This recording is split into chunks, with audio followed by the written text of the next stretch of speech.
gunung kasih sayang. Pertemuan pertama kali Nabi Adam dan Siti Hawa setelah lama mencari. Selama ini ku mencari-cari, kira-kira gitu. Akhirnya ketemu juga. Akhirnya datang juga. Ketemu. Gak usah dibayangin, yang jelas ketemunya begitu romantis. Dan kayak kita udah lama ketemu, Adam gitu. Kalau dulu ada mencoba saya mungkin taktik. Begitu bayangin, pokoknya begitu bahagianya. Akhirnya pertemukan di Jabal Rahmah. Dan disitulah akhirnya mereka bersepakat untuk terus bersama-sama. Itulah fitrah dari nenek moyang kita, ada senang bersama. Senang enggak enak sendiri. Makanya kalau ada orang sendiri punya fasilitas itu nggak seru. Coba deh nonton final MU kemarin, final Euro gitu ya, sendiri, gak enak. Tapi bareng-bareng sambil makan kacang gitu, asik ya kan. Coba main ketupat, dikasih gratis, ketupat milik lu deh. Tapi teriak dia apa tornado. Ya enggak? Ya enak sendirian gitu ya. Main kemana gitu ya, sendiri, bete sendiri. Karena itu manusia nggak bisa menolak fitrahnya yang namanya bersama-sama. Karena itu kalau ada manusia yang dia memilih diri, memisahkan diri temannya, ini ada masalah. Pertama, bisa jadi dia ada masalah dengan jiwanya. Maaf, dalam kata ilmu psikologi itu bisa jadi ada sisi jiwanya yang sakit. Kok dia takut mengisolir diri itu berarti.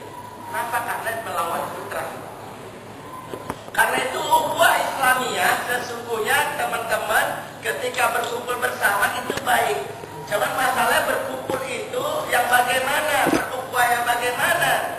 Karena kalau sekedar berkumpul aja semua juga bisa berkumpul, tapi berkumpul yang mendapatkan rahmat dari Allah ini yang kita pilih. Gitu ya. Kumpul bareng tapi ngerjain sesuatu yang maksiat. Nah ini na'udzubillah. Karena setiap orang itu ditentukan kualitasnya itu ketika berkumpul bareng. Kulit kambing, tahu kulit kambing? Itu kalau misalnya udah selesai dibersihin, bisa dipakai menjadi pembungkus atau dari sampul dari Al-Quran. Maka karena kulit kambing ini awalnya dari kulit yang dipukul-pukulin, diiris-iris, karena bertemu dengan Al-Quran, dia dimuliakan, ditaruhnya nggak sembarangan. Ditaruh di atas rumah, di atas lemari. Di atas lemari.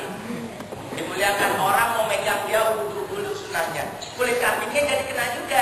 Muliakan. Enak kan? Ada juga kisah kulit kambing yang lain.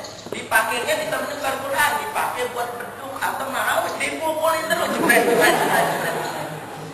Nah, kulit kambing yang lain kenapa? Kok yang satu dimuliakan, yang satu dipukul-pukulin? Karena temennya salah pilih. Yang satu berteman dengan Al-Quran, dimuliakan, dihargai.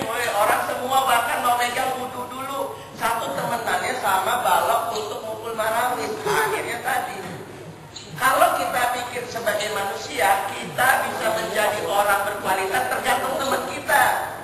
Kalau pengen tenar, pengen dihargai, temenlah sama Pak Presiden. Habis ini SMS sama Pak Yudhoyono mau jadi teman saya. Yang itu pasti minimal kita 3 kali tamu udah tenar deh. Pas Pak Presiden lagi ngomong kita bakalan masuk TV lah gitu ya. Kalau nggak masuk TV ya masuk angin lah gitu. Nah, kenapa teman kita menentukan? Karena itu ketika kita berkumpul, inilah kenapa sabda Rasulullah pentingnya memilih teman, memilih kelompok. Karena agama seseorang itu tergantung sahabatnya. Kalau kata seorang filosof, beritahu teman kamu, saya akan tebak karakter kamu. Jadi bukan temannya itu bisa jadi siapa teman akrab, itulah sebenarnya karakter kamu.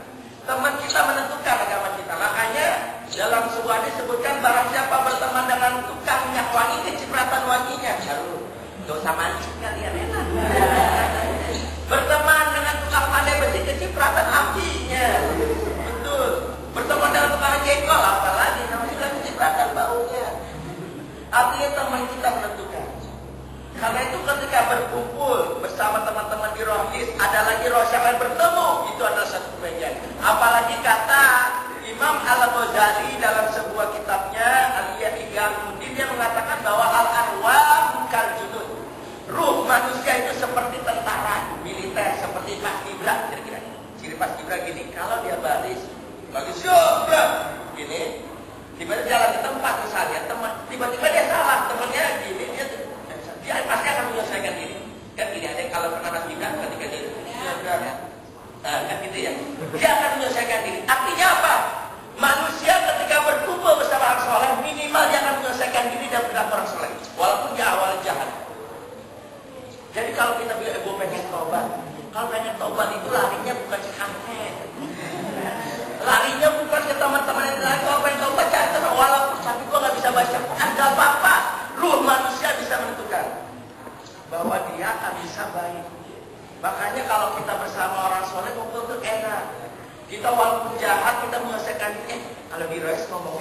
kemana antum gitu ya. Coba, Ana mau kemana gitu. Antum juga mau ikut apa-apa awalnya kembali. Jadi awalnya dia menyesuaikan, akhirnya apa-apa ngomong udah ucapin salam sama. Kalau sama akhwat ini, tahu dia punya pikiran jorok nggak mungkin karena sudah keburu malu bersama orang-orang soleh gitu. Nggak mungkin lah. Ustaznya kan datang, yuk kita nonton bokep dulu yuk. Ada ya.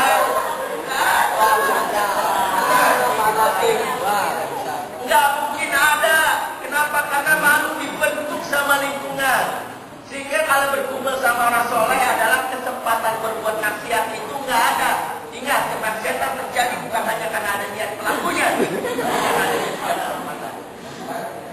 Karena itu kalau marah soleh itu enaknya gitu. Makanya kalau kita lagi misalnya lagi bete atau apa pengen menambah keimanan kita, cari teman solehnya siapa. Ketika bertemu dengan orang-orang soleh, maka itu ketika masuk rohis, beruntunglah kita. Kenapa? Karena kita ingin menjaga iman kita. Ngomong ngaco sedikit, aja dong. Orang akhlaknya dong, gitu diatur.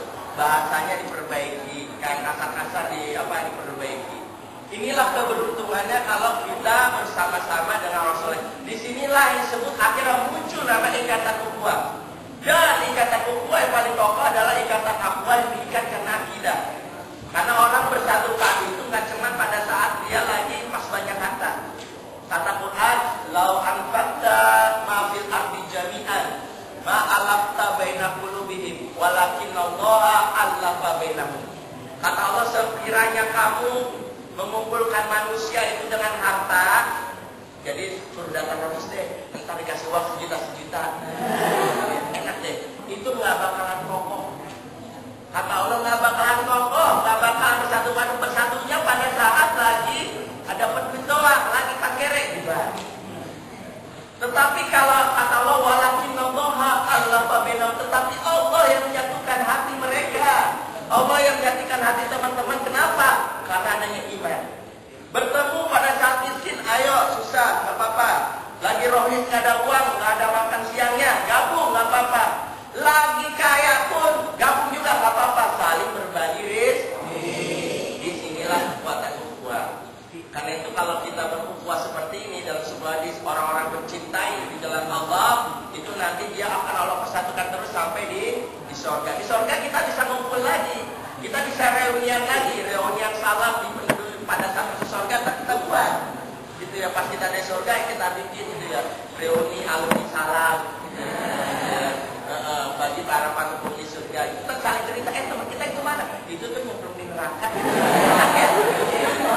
Enak masuk surga. Masuk surga saling bercerita gitu. Lain kali juga undang kakak juga kan enak banget di surga. Tapi mungkin kakak banyak agenda di surga. Lain. Disinilah bagaimana kita pahami makna bahwa ikatan cinta yang kekal itu nanti pada saat di surga. Nah disinilah karena itu menyebar rahmat di sini. Apa sih temanya? Menyebar rahmat dalam bingkai ibadah. Teman-teman rasakan itu ketika berkumpul sama rohis. Kalau teman-teman menganggap bahwa iman itu berharga, Islam itu istimewa, jangan pernah takut untuk bergabung sama orang soleh. Dan salah satu tempat orang soleh itu adalah hanya teman-teman dapatkan di rohis, di SMP 20 dan SMP yang lainnya. Ya, insya Allah ini menjadi barokah buat kita semua. Dimanapun kita berada, SMP 49 ketemu dengan temannya rohis SMP 20 atau MTS tadi MTS 6, senang. Kenapa? Karena merasa bahwa iman tujuannya sama, Islam sama, ukhuwahnya nyatu, berkumpul bersama menjadi sebuah kekuatan. Dan inilah yang paling ditakuti oleh orang-orang benci Islam. Ketika orang-orang Islam bersatu padu, orang-orang lain pada merasa ketakutan. Makanya jangan heran, 300 kekuatan umat Islam berhasil mengalahkan 1000 kekuatan kafir. Sejarah telah mengatakan di dalam perang Badar dan perang yang lainnya. Insya Allah. Mohon maaf karena nggak bisa lama, karena jam 11:30 ditunggu di Blok M, tidak bisa